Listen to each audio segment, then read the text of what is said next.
They say the sky and the freest place on earth. But that night, for Marcus Cole and his wife, Dr. Lila Monroe, the sky became a cage made of prejudice.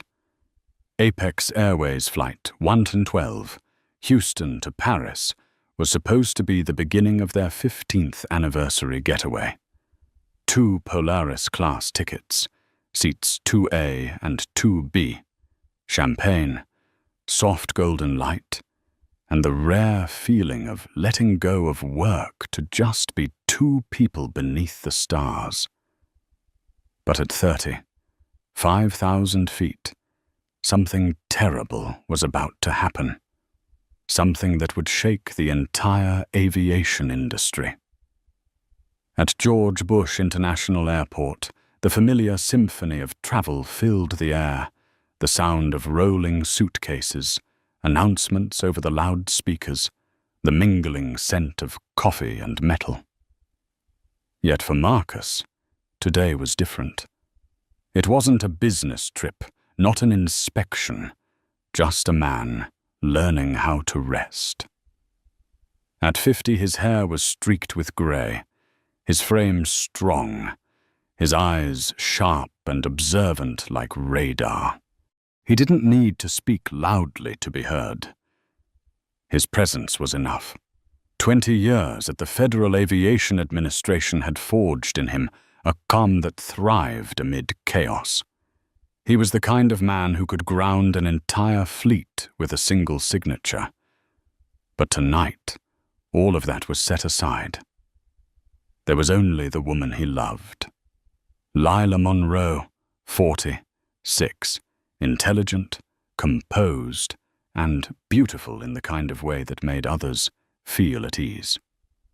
An aeromedical specialist and doctor of aerospace medicine, she was one of the leading experts in crew psychology.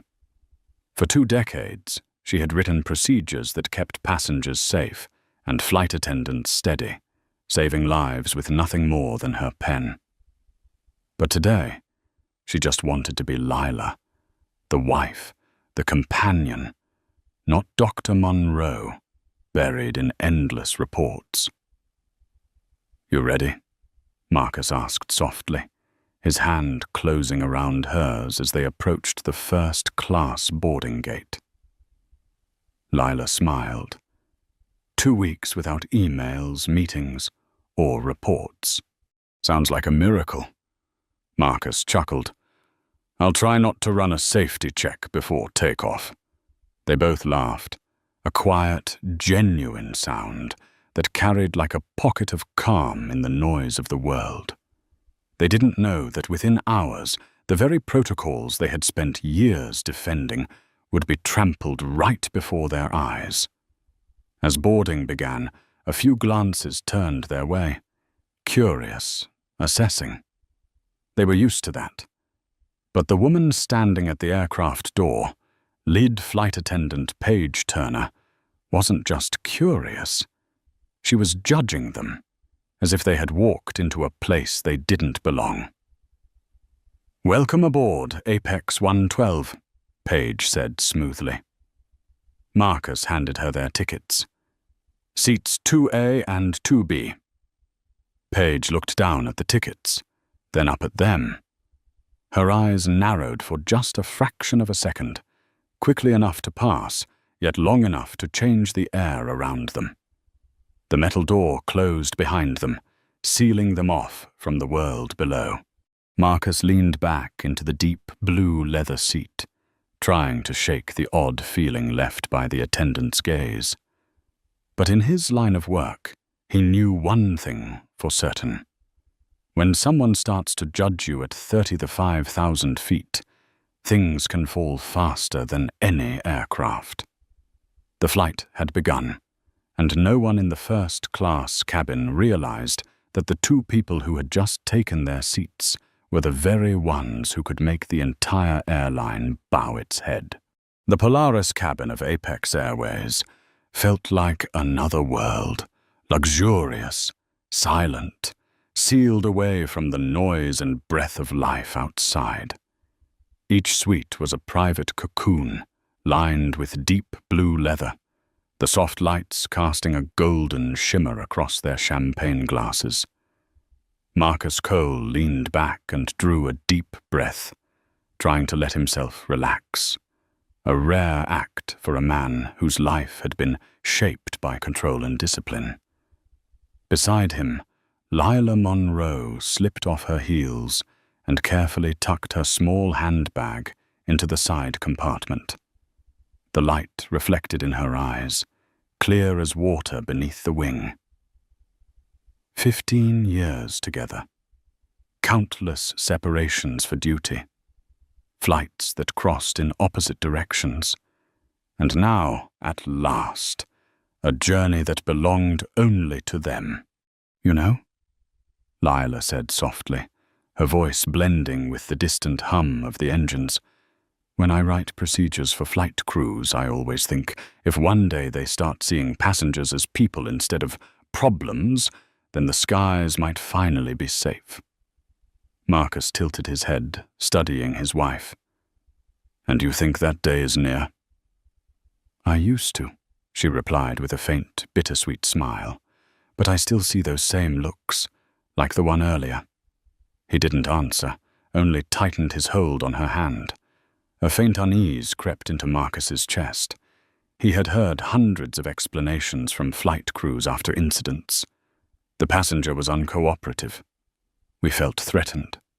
He knew better than anyone how thin the line was between security and prejudice. But he had never imagined he would one day be on the other side of it. A soft tapping sound pulled him back to the present, the click of fingernails against metal. Paige Turner appeared, her smile textbook perfect, but her eyes wandering somewhere else. She carried a silver tray with 2 flutes of champagne. Welcome champagne, sir, ma'am. Lila nodded politely. Thank you. Paige set the glasses down, her eyes flicking quickly over Lila's simple dress and Marcus's understated suit. A moment of quiet comparison passed through her mind. Not the first-class type. Her forced smile made it too obvious.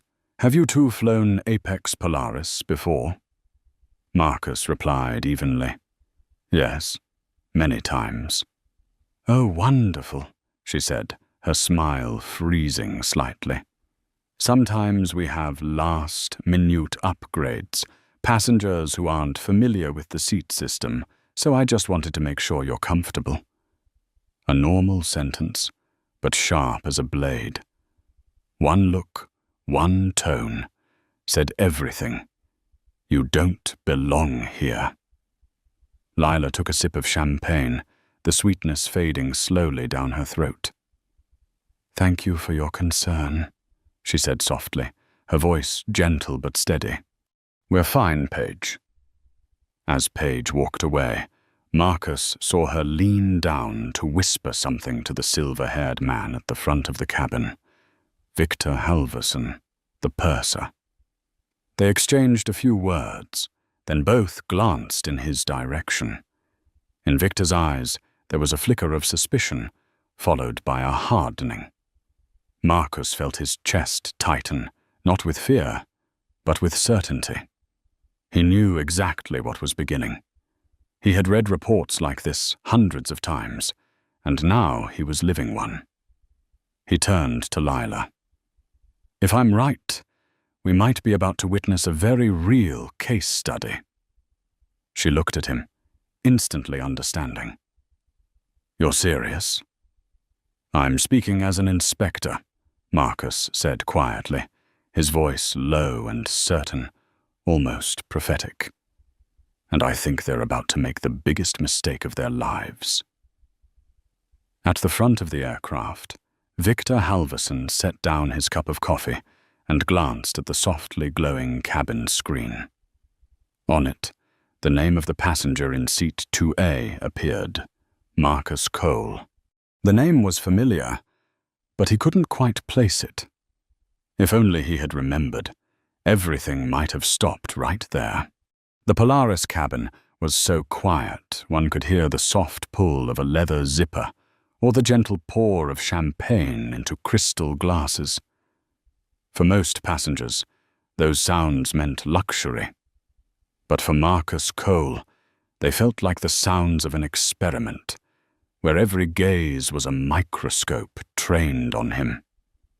He caught the look of Victor Halverson from the front of the cabin, a man with neatly combed silver hair, a perfectly pressed uniform, and a smile straight from the handbook. Yet behind that polished exterior lay something else, a cold and quiet suspicion.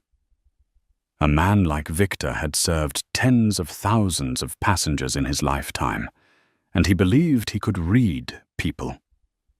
The problem was, what guided him today wasn't experience but prejudice. Lila felt the shift in the air, her polite smile fading. "You can tell they're talking about us, can't you?" she whispered. Marcus nodded slightly, eyes fixed ahead. "Yeah, they think we got upgraded." The word sounded casual, but his tone was dry and sharp, as if this was no longer a vacation, but a live field test. The cabin door closed, and the aircraft prepared for pushback. Page returned, holding a small notepad and a smile that was now only a mask. "Sir, ma'am, we're just double, checking the passenger list for Polaris. May I see your boarding passes again?" Lila looked up, a little surprised. "We already scanned them at the gate." "Yes, just for verification, that's all." Marcus handed over the tickets, his voice calm. "Seats 2A and 2B. Page nodded, but instead of leaving, she held the passes a moment longer than necessary. Then, as if deciding something, she turned and walked briskly toward the front of the cabin. Marcus saw her lean down to whisper to Victor. Both looked in their direction before Victor began walking over. "Good evening," he said, his voice deep, polite, but rigid. "I'm Victor Halverson, purser of this flight. I need to re-verify your seat information. Verify your—" Marcus leaned forward slightly, meeting his gaze. "Is there a problem, Mr. Halverson?"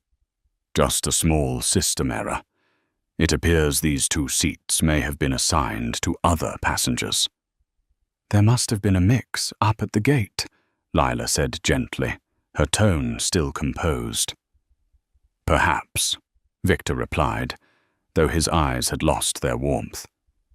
"I'll need to see proof of purchase or your booking confirmation email."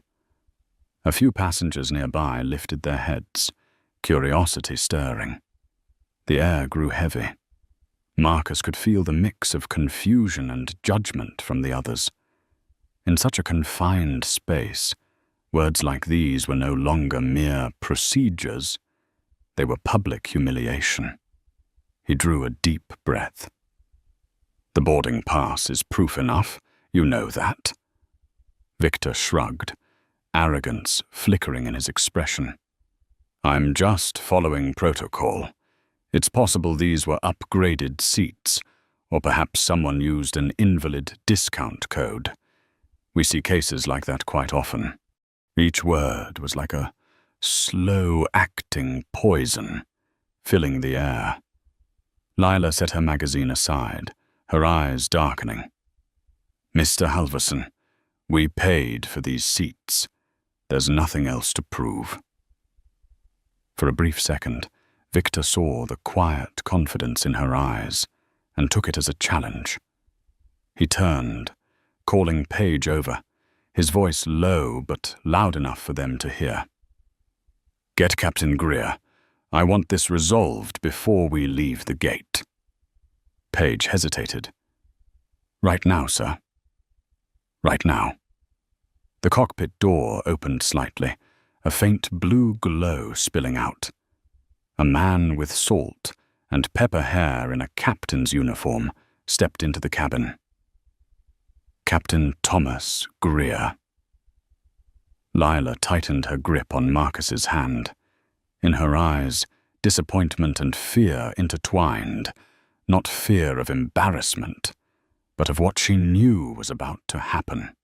This was the very moment she had written about in hundreds of training manuals, the collision between prejudice and authority.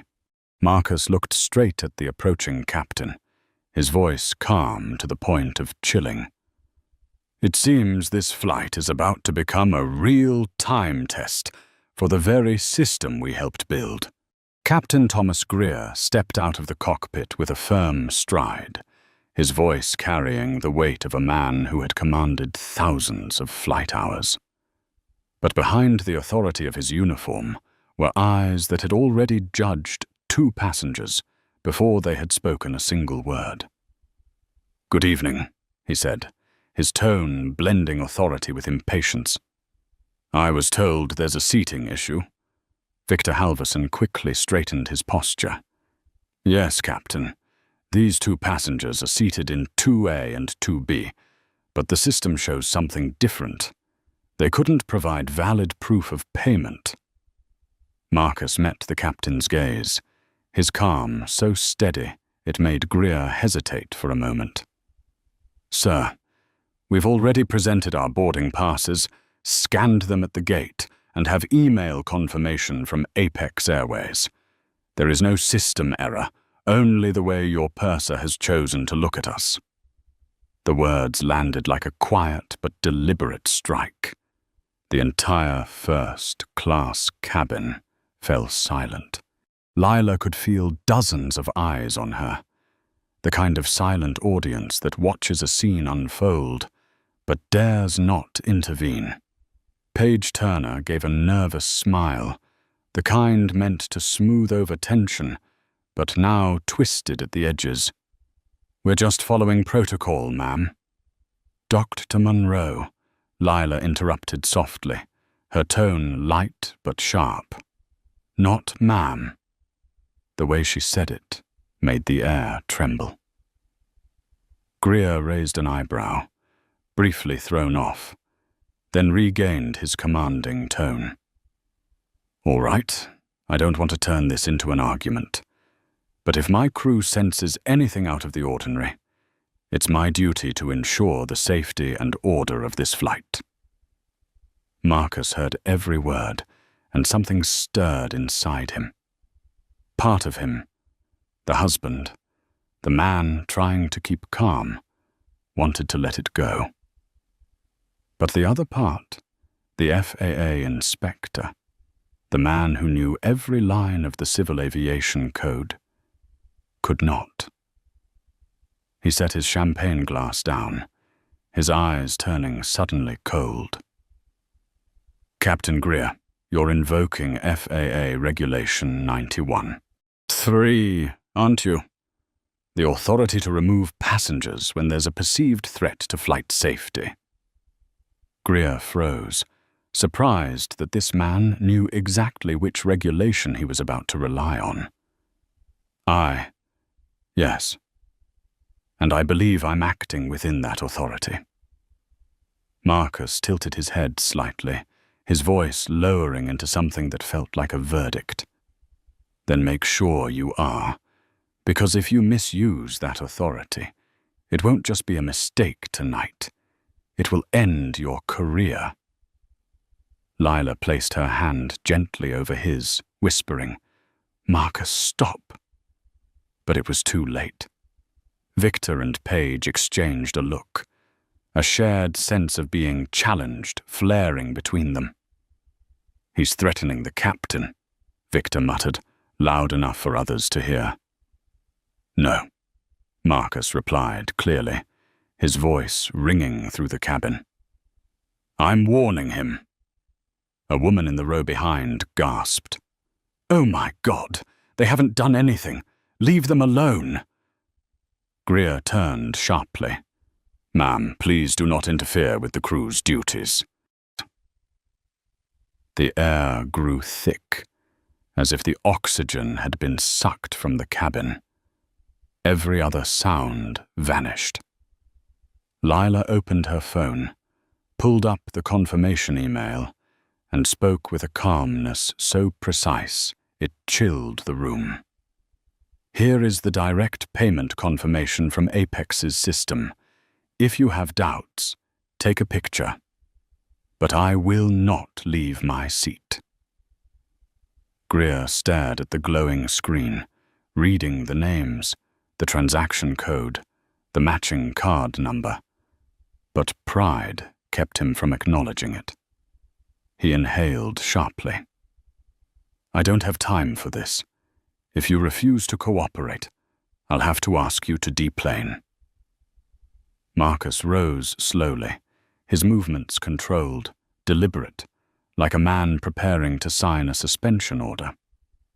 "Captain Greer, you should be very careful with that decision, because tonight, the people you're trying to remove from this aircraft are not just passengers." His eyes flashed, not with anger, but with warning. Greer frowned, not fully understanding. Victor smirked. "All right then, if he wants to make this big, call security." Paige nodded, her heart pounding, but her smile triumphant. The cockpit door closed again. The first-class cabin sank into a suffocating silence. No one spoke, but everyone could feel it. What Marcus Cole had just said wasn't a threat. It was the truth, and it was about to bring their entire system crashing down.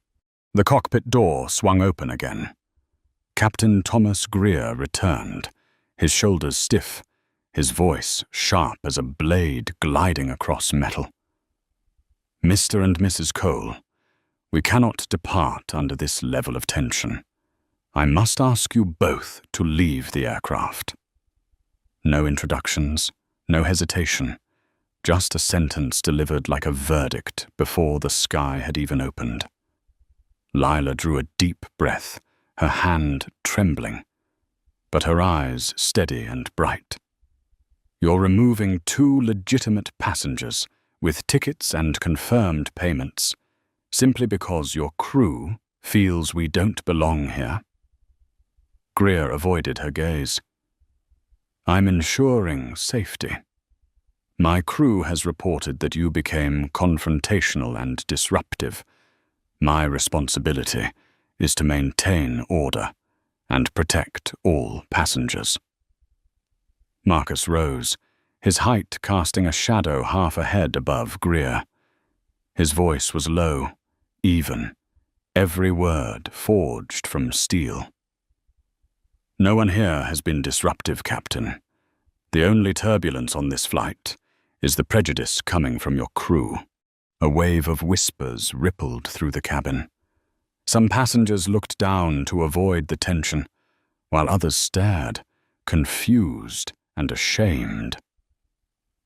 From seat 3G, a young woman suddenly stood up. "They didn't do anything. I'm right here. I saw everything," Victor Halverson barked, cutting her off. "Miss, please sit down. This is an internal crew matter." Paige Turner stood behind him, gripping her notepad so tightly her knuckles turned white. She knew things had spun out of control, yet a blind pride still burned inside her, as if she were protecting the standards of first class. Lila glanced around, taking in the averted faces. A chill spread through her chest. Not fear, but pain.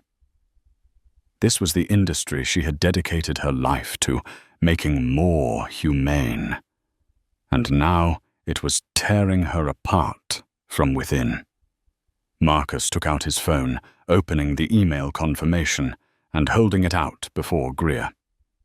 "Here is lawful proof. You can verify the transaction code with your system right now." Greer looked at it, but didn't take the phone. "I don't have system access during boarding. I rely on my crew's reports, and they believe this situation poses a potential disturbance." Marcus narrowed his eyes.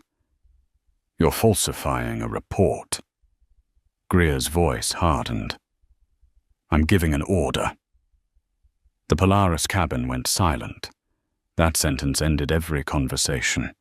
In that suffocating stillness, an invisible line was drawn between authority and justice. Lila stood up. She no longer felt the sting of tears, only the hollow ache of watching a world she once believed in collapse before her eyes. "Marcus," she said quietly, "let's go." Marcus looked at his wife, then turned back to Greer. "Are you sure, Captain? I want you to confirm this clearly. You are invoking FAA Regulation 91.3 to remove 2 lawful passengers from this aircraft, based on unverified reports from your subordinates."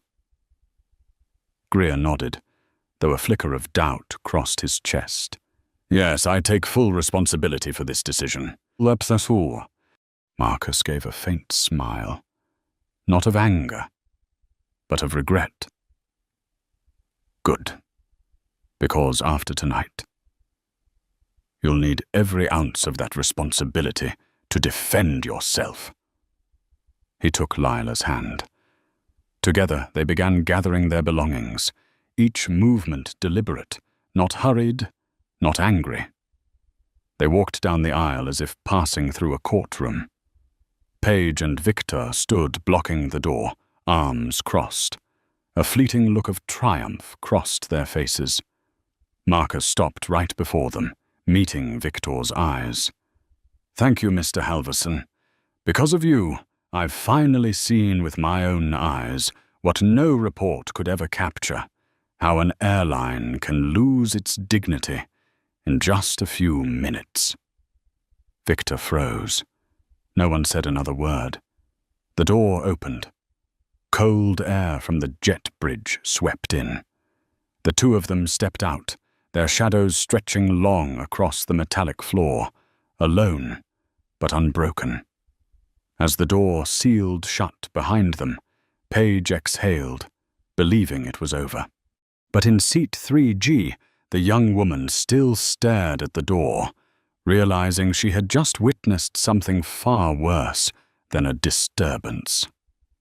On the jet bridge, Lila spoke softly, her voice calm yet edged with steel. "They think they've won." Marcus replied, his eyes fixed on the darkness ahead. "No, they just signed their own indictment." The metal door closed behind them with a deep, final thud, a short, ruthless sound like the end of a sentence. Lila stood motionless in the jet bridge, the white light casting pale reflections across her face. In that moment, she was no longer Dr. Lila Monroe, the leading expert in human factors in aviation. She was simply a woman, pushed out of the very world she had spent her entire life trying to make fairer. Marcus placed a hand on her shoulder, light but steady. "Let's go." They stepped into the gate area, where rows of empty aluminum seats stretched toward the end of the corridor. Behind the boarding counter, the night shift agent looked up. Ethan Park, young, his face tightening with unease as he saw them return. "Good evening. I thought the flight had already closed," Marcus replied, his voice hoarse from restraint. "We were removed." Ethan frowned. "Removed? For what reason?"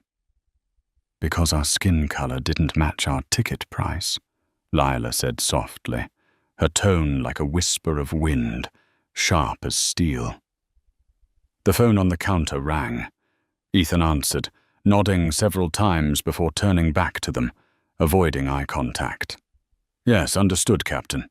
I'll take care of it." He hung up, his expression draining of color. "The captain reported you as disruptive. I need to collect your boarding passes and rebook you. The next available first-class seats may take 2 days." Lila gave a thin, brittle laugh that froze the air around them. 2 days? Do you think we'll sit here waiting like beggars?" Ethan stammered. Ma'am, I'm just following protocol. Here's a hotel voucher and meal. Marcus cut him off. Keep them. We won't need it. He pulled out his phone, his fingers moving swiftly across the screen. The cold glow reflected on his face, no longer the face of a patient husband, but of a federal inspector. Lila's heart pounded. She knew exactly what was coming. She had heard him say it before. If the day ever comes when we witness injustice firsthand, you'll know what we have to do. Marcus scrolled to a familiar contact. FAA Duty Officer, Southwest Region. He pressed call. The phone rang twice before a voice answered. FAA Southwest Duty Office. Agent Patel speaking. Marcus's voice turned precise, cold, authoritative, the tone of a man who had once grounded an entire airline. Agent Patel, this is Inspector Marcus Cole, badge number 0147B. I'm at Houston Airport, gate D12. My wife, Dr. Lila Monroe, and I have just been removed from Apex Airways Flight 112. Boeing 777, tail number N791AP, on unfounded allegations of being disruptive. On the other end, the rapid clatter of typing filled the pause. Confirmed, Mr. Cole. You said the captain was Thomas Greer, correct? Correct. He acted solely on the false verbal report of his crew, purser Victor Halverson and flight attendant Paige Turner, with no verification. This is an act of discrimination, a serious violation of 49 U.S. Code Section 40127, which prohibits any form of bias in air service. Patel was silent for several seconds. To confirm, sir, are you requesting a formal investigation? Marcus replied firmly, without hesitation. Not just requesting. I'm ordering an emergency oversight of Apex Airways' Houston operations. I want the cockpit voice recording preserved from the moment the purser's report was made until cabin closure. Also, secure all Polaris cabin camera data immediately. Understood, Mr. Cole, Patel said, his tone now fully professional. I'll escalate this directly to the regional coordinator's office. Marcus nodded slightly and ended the call. He turned back to Ethan Park. Don't worry, Ethan. No one will blame you. But within the next hour, Apex's Houston station will receive a call. When it comes, I suggest you be ready to receive a federal inspection team. Ethan went pale. You're... Marcus opened his wallet and pulled out a gleaming metal badge. The seal of the Federal Aviation Administration shimmered under the fluorescent light. He set it on the counter, his deep voice steady and resonant. Federal Inspector Marcus Cole. And this is Dr. Lila Monroe, FAA's Chief Human Factors Advisor.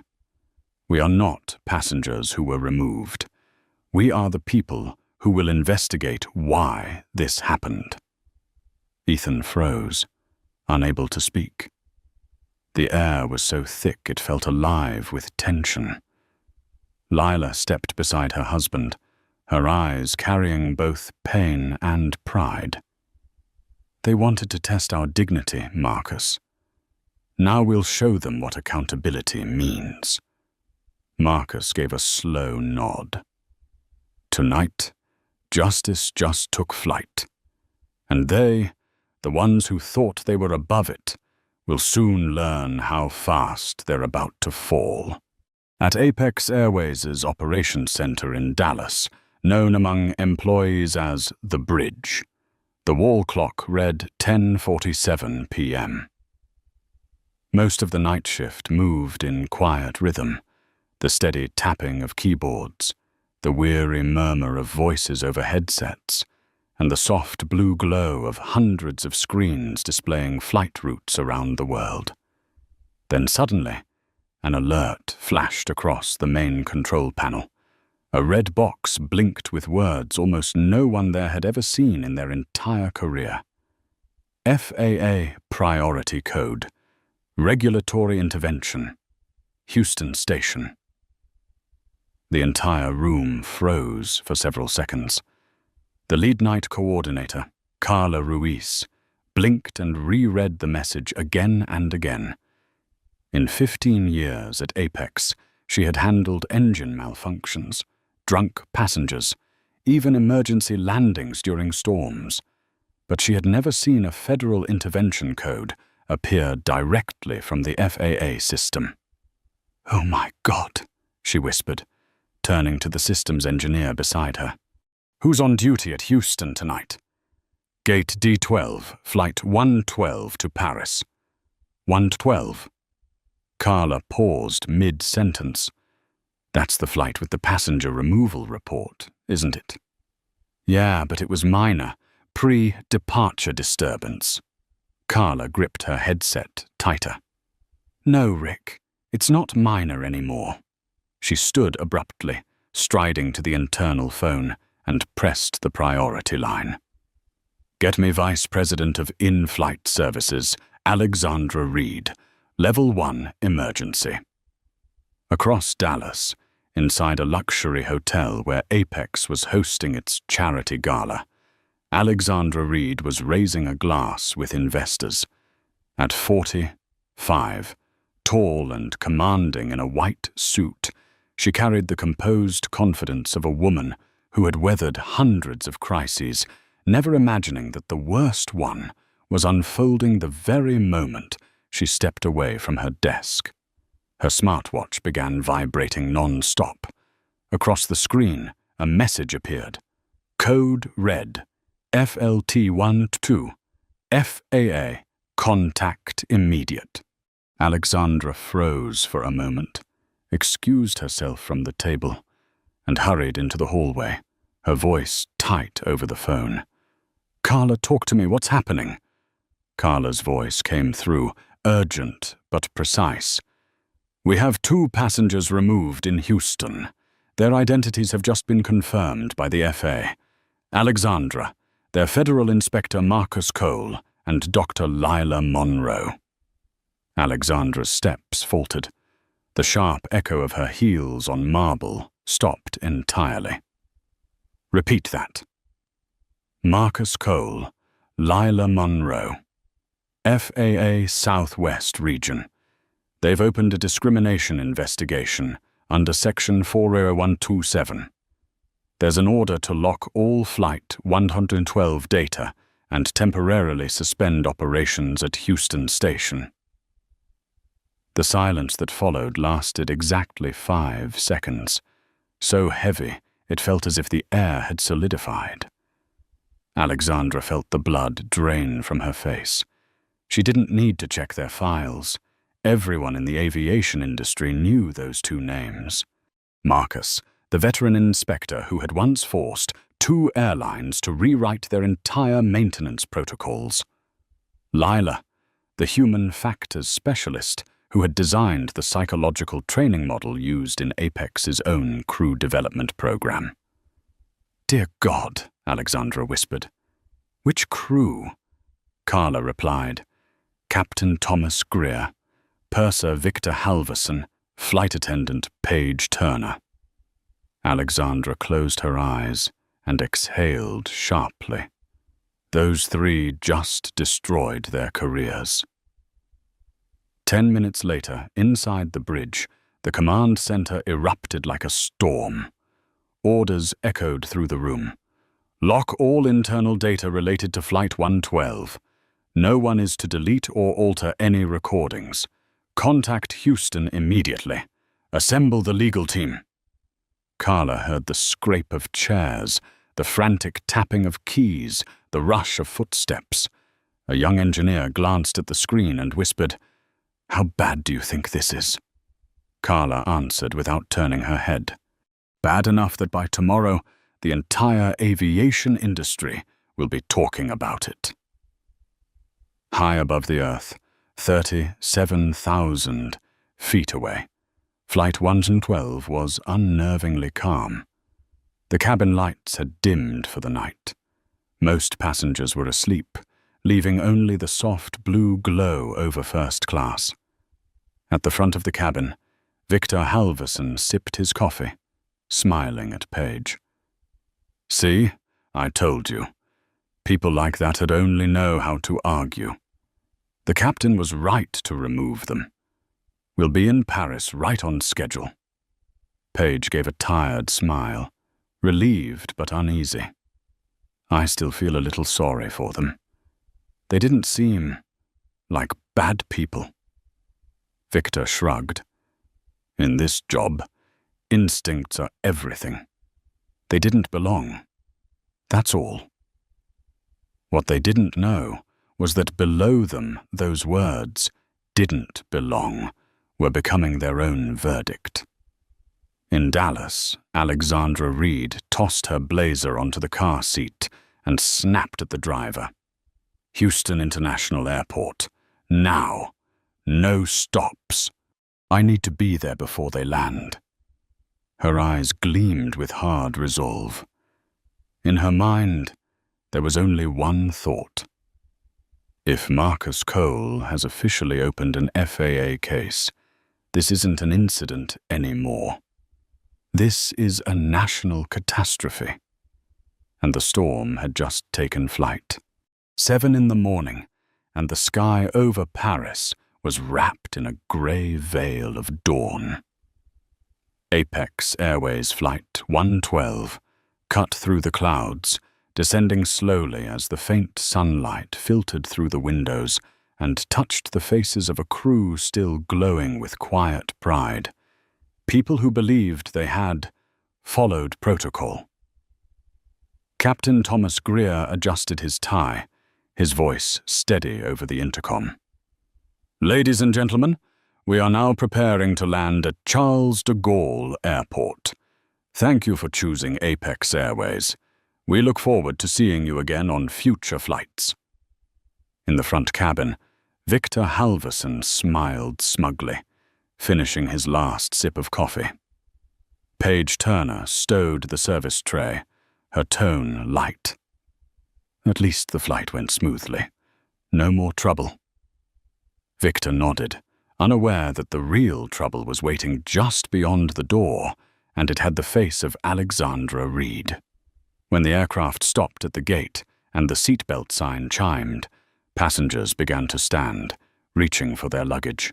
Victor adjusted his hair and moved to open the cabin door as usual. But the moment the latch clicked, he froze. It wasn't the familiar ground staff waiting outside. Instead, 2 men in black suits with Global Air corporate security badges stood rigidly on either side of the door. And between them stood Alexandra Reed, Vice President of In-Flight Services for Apex Airways. She wore a crisp white suit, her hair neatly tied back, her face colder than the dew, soaked concrete outside. "Keep all passengers on board," she said, her voice even and sharp. "Crew, with me. Now." The private conference room inside the administrative wing of Charles de Gaulle Airport had never felt so cold, not because of the temperature, but because of the tension in the air. Greer, Victor, and Paige sat across from Alexandra and 2 security officers. All 3 fidgeted, confused about what was happening. Alexandra set a thick file on the table and opened it, page by page. Her voice sliced through the silence like a scalpel.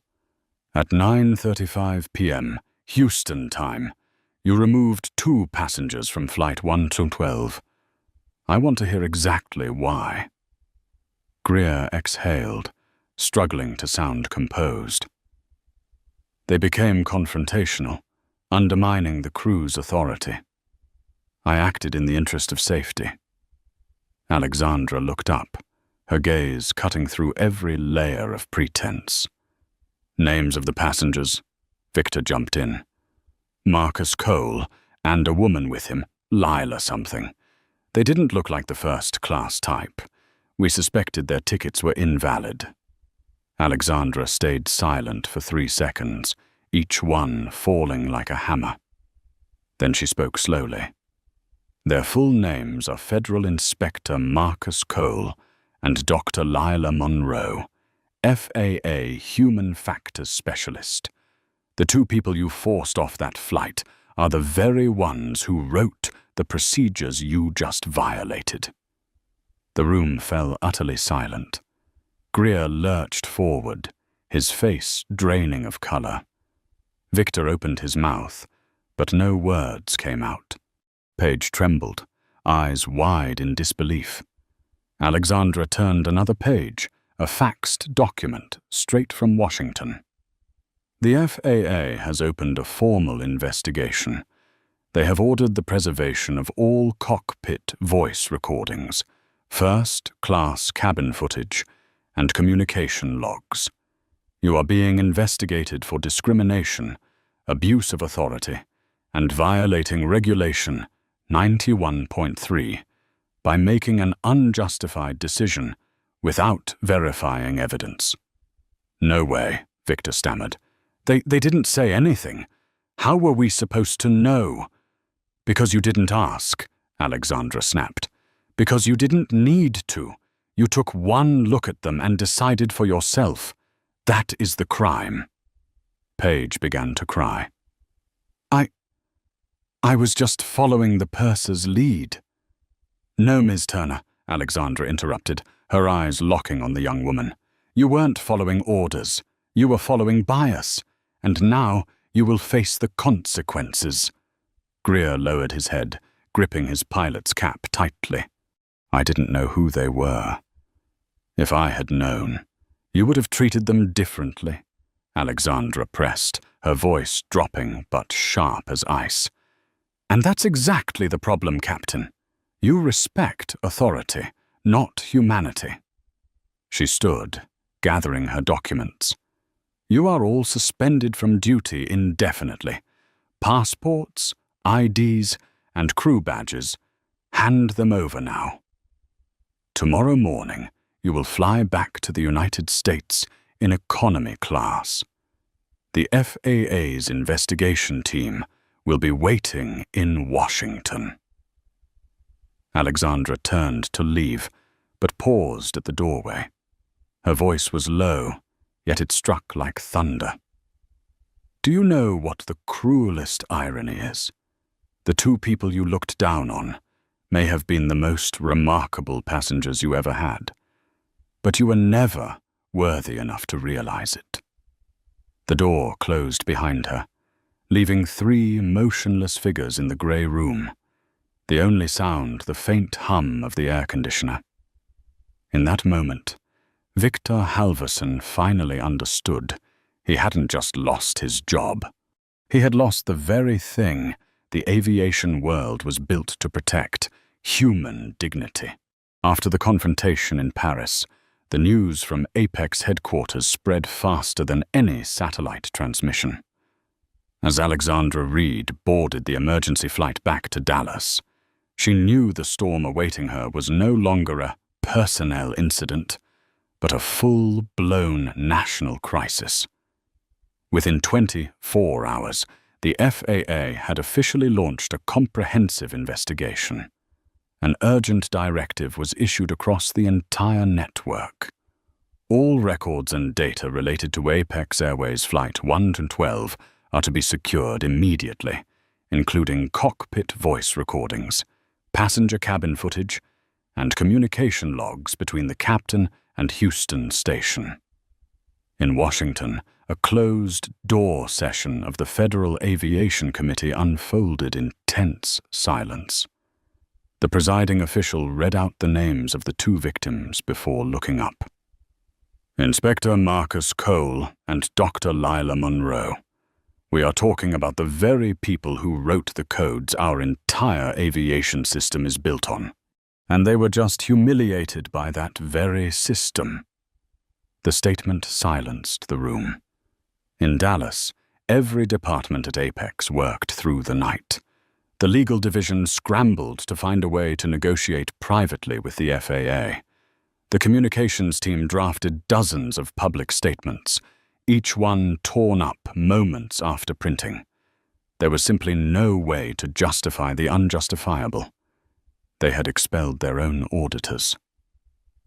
The next morning, inside Apex's emergency boardroom, Alexandra Reed sat across from the company's board of directors. Her face was pale from 36 sleepless hours, yet her voice remained steady and firm. Ladies and gentlemen, we will not hide from this. We will fully cooperate with the FAA. Any attempt at excuses will only make this worse. One director shot back sharply. But what proof do they even have? Alexandra answered without flinching. All of it. Recordings, emails, witness testimony. And more importantly, they have the truth. Meanwhile, in Paris, the 3 crew members sat in the holding room of Global Air Security. Their faces were ashen. Paige Turner wept quietly. I didn't mean to. I was just following orders. Victor Halverson gave a weak laugh, his voice trembling. I followed procedure. Captain Thomas Greer sat motionless, hands clasped tightly, saying nothing. Perhaps because he knew no procedure could save him now. 3 days later, the FAA's public announcement was released. After reviewing all evidence, the Federal Aviation Administration confirms serious discriminatory conduct by the Apex Airways Flight 112 crew. The crew members involved are suspended pending further investigation. Apex Airways faces an initial fine of $2.75 million and is required to restructure its employee training protocols. The news exploded across the media. Apex's stock price dropped 17% in a single morning. Social networks erupted, spreading the hashtag Justice in the Sky. Former passengers began sharing stories of unfair treatment, accounts once forgotten, now reignited by 2 names, Marcus and Lila. Meanwhile, back at the Houston office, Marcus and Lila sat together in silence. The sunset poured through the window, casting a warm glow over the FAA badge resting on the desk, a symbol of justice and integrity they had defended with their own pride. Lila spoke softly. I never thought it would go this far. Marcus replied, his tone calm yet resolute. Sometimes to fix a broken machine, you have to let it stop first. This system is no different. A quiet moment passed. Then he reached for her hand, his voice low but steady. We didn't do this for revenge, Lila. We did it so those who come after us won't have to go through the same. Lila smiled faintly. I know. And maybe that's what true justice really is. In the days following the free fall in Paris, the shockwaves rippled across the global aviation world. The phrase Flight 112 incident dominated headlines from CNN to Aviation Daily. Every column asked the same question. What happens when the enforcers of the law become victims of the very system they protect? At Apex Airways headquarters in Dallas, the atmosphere felt like a courtroom on trial every day. Legal, human resources, and crisis communications departments scrambled to contain the flames. But this time, the fire did not come from engines or fuel. It came from truth.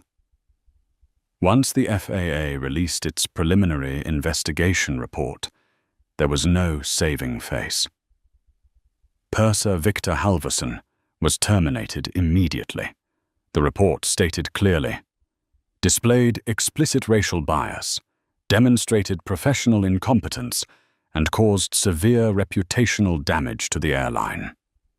Flight attendant Paige Turner permanently lost her certification.